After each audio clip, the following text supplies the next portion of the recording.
ಓಂ ಶ್ರೀ ಗುರುಭ್ಯೋ ನಮಃ. ಫ್ರೆಂಡ್ಸ್, ಎಲ್ಲರಿಗೂ ನಮಸ್ಕಾರ. ಪ್ರಿಯ ಕುಂಭರಾಶಿಯವರೇ, ನೀವು ಸಾಮಾನ್ಯರಂತೆ ಯೋಚಿಸುವವರು ಅಲ್ಲ. ನಿಮ್ಮ ಚಿಂತನೆ ವಿಭಿನ್ನ, ನಿಮ್ಮ ದೃಷ್ಟಿಕೋನ ವಿಶಾಲ, ನಿಮ್ಮ ಮನಸ್ಸು ಸ್ವತಂತ್ರ.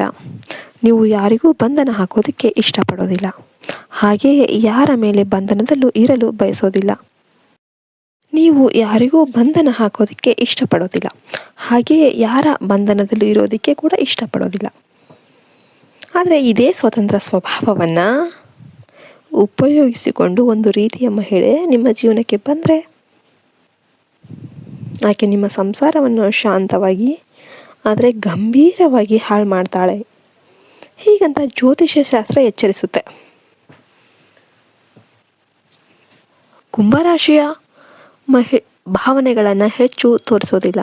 ಸಮಸ್ಯೆ ಬಂದರೂ ಒಳಗೆ ಯೋಚಿಸಿ ಪರಿಹಾರವನ್ನು ಹುಡುಕ್ತಾ ಇರ್ತಾರೆ. ನಿಮ್ಮ ಈ ಮೌನ, ಯಾವಾಗಲೂ ಮೌನವಾಗಿರೋದು, ನಿಮ್ಮ ಈ ದೂರದ ನಿಲುವನ್ನು ಗುರುತಿಸಿದ ನಿಮ್ಮನ್ನು ಚೆನ್ನಾಗಿ ಅರ್ಥ ಮಾಡ್ಕೊಂಡಿರ್ತಾಳೆ ಆ ಮಹಿಳೆ ಮೊದಲು ನಿಮ್ಮ ಫ್ರೆಂಡ್ ಥರನೇ ಪ್ರವೇಶ ಮಾಡ್ತಾಳೆ.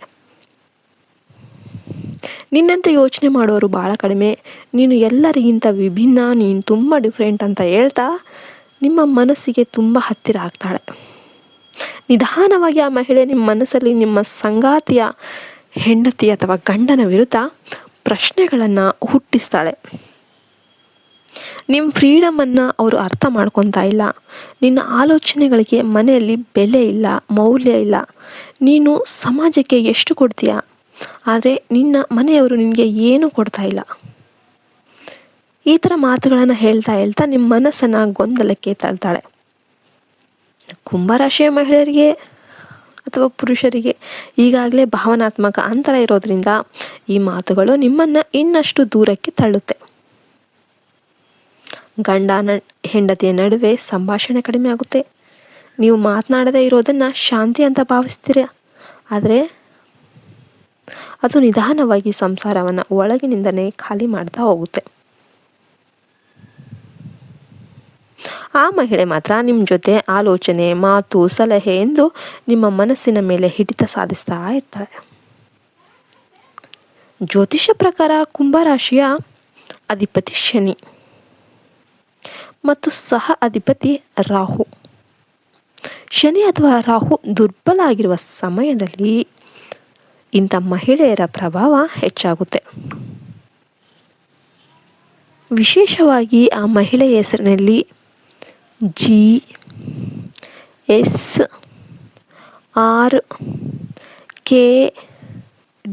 ಅಕ್ಷರಗಳಿದ್ದರೆ ಕುಂಭರಾಶಿಯವರು ಹೆಚ್ಚಾಗಿ ಎಚ್ಚರಿಕೆಯಿಂದ ಇರಬೇಕಾಗುತ್ತೆ ಅಂತ ಹೇಳಲಾಗುತ್ತೆ. ಆಕೆ ತುಂಬ ಪ್ರಾಕ್ಟಿಕಲು, ಬುದ್ಧಿವಂತಳಂತೆ ನಿಮಗೆ ಕಾಣಿಸ್ಬೋದು, ಆದರೆ ಆಕೆ ನಿಜ ಉದ್ದೇಶ ನಿಮ್ಮ ಭಾವನಾತ್ಮಕ ದೂರವನ್ನು ಉಪಯೋಗಿಸಿ ನಿಮ್ಮ ಸಂಸಾರವನ್ನು ಒಡೆಯೋದು.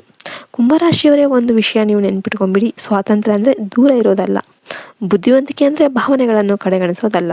ನಿಮ್ಮ ಸಂಸಾರದ ಸಮಸ್ಯೆಗಳನ್ನು ಮೂರನೇ ವ್ಯಕ್ತಿಯೊಂದಿಗೆ ಚರ್ಚಿಸುವುದು, ನಿಮ್ಮ ಮನೆಯೊಳಗಿನ ಗೋಡೆಯನ್ನೇ ಕುಸಿಯುವಂತೆ ನಿಮ್ಮ ಮೌನವನ್ನು ಅರ್ಥ ಮಾಡಿಕೊಳ್ಳದವರು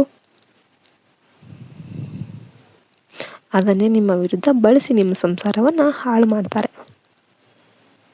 ಯಾವುದೇ ಕಾರಣಕ್ಕೂ ನಿಮ್ಮ ಸಂಸಾರದ ಗುಟ್ಟನ್ನು ನೀವು ಮೂರನೆಯವರ ಹತ್ರ ಹೇಳೋದಕ್ಕೆ ಹೋಗಬಾರ್ದು.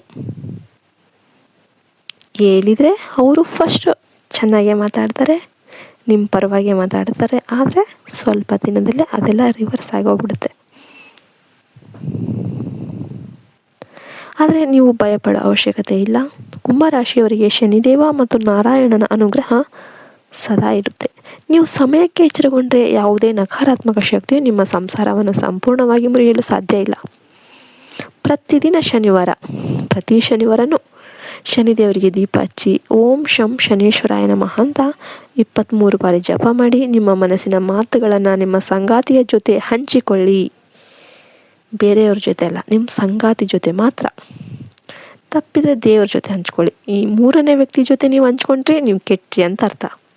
ಕುಂಭರಾಶಿಯವರೇ, ಬುದ್ಧಿ ನಿಮ್ಮ ಶಕ್ತಿ, ಆದರೆ ಭಾವನೆ ನಿಮ್ಮ ಸಂಸಾರದ ಅಡಿಪಾಯ. ಮೂರನೇ ಮಹಿಳೆಯ ಮಾತಿಗೆ ಕಿವಿಗೊಟ್ಟು ನಿಮ್ಮ ಮನೆ, ನಿಮ್ಮ ಸಂಬಂಧ, ನಿಮ್ಮ ಮಕ್ಕಳ ಭವಿಷ್ಯವನ್ನು ಹಾಳು ಮಾಡೋಕ್ಕೆ ಹೋಗಬೇಡಿ.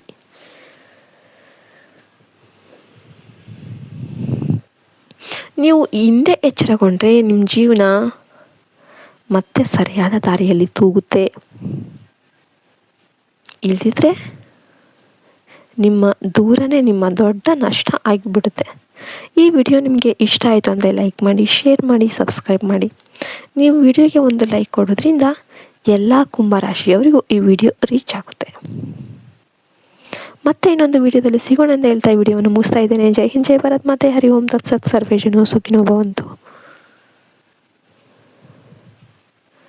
ನಿಮಗೂ ಕೂಡ ಆ ಮಹಿಳೆಯ ಪ್ರಭಾವ ಇದೆ ಅಂತ ಅನಿಸಿದರೆ ಶನಿದೇವ ರಕ್ಷಣೆ ಮಾಡೋಂಥ ಕಮೆಂಟಲ್ಲಿ ಬರೀರಿ. ಶನಿದೇವರ ಕೃಪೆಯಿಂದ ನಿಮ್ಮ ಸಂಸಾರಕ್ಕೆ ಮತ್ತೆ ಸಿಗುತ್ತೆ ಶಾಂತಿ, ಸ್ಥಿರತೆ ಮತ್ತು ಸಮಾಧಾನ ಮರಳಿ ಬರಲಿ.